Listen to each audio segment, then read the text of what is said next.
Rookie, welcome back. So another attack, they had a wave of exploiting organizations, and we were kind of interested to know why they came back.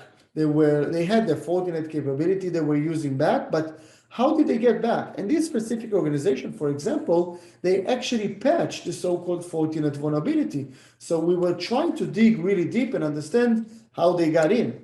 And throughout our research, we found their wipers, we found indications of them using zero logon, we found indications of using the same IPsec helper they were using in other attacks, and we're also using the same Telegram leaks and the same media attention. So it was obviously the same group, but we were not quite sure how they got in.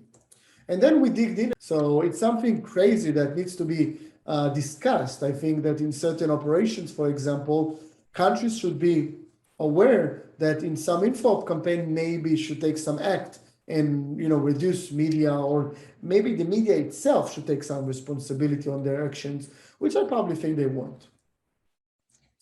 Fast forwarding a bit, remember when you spoke about intelligence operations and intelligence threat actor, someone who used to work in the Minister of Defense home, he was doing cleaning operations, etc., kind of taking care of the house, really, fuck up by the Israeli Shin Bet.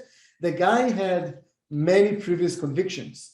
And when he saw that the Black Shadow is looking for information about Israel, etc., he communicated with them, if I'm not mistaken, over Telegram, and he was trying to get money from them in exchange for leaking data from the minister home. He was actually got arrested. He was arrested by the Shin Bet and then later from the police.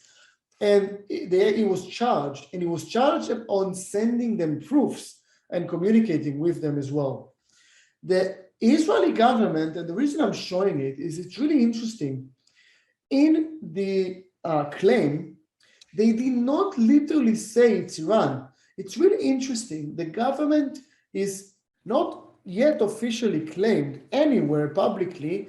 However, in closed calls, etc., everybody's saying it's Iran. But publicly, officially, even in this case, they did not attribute to Iran. They attribute the public claims of companies and the media that this is so-called an Iranian group. It's really interesting.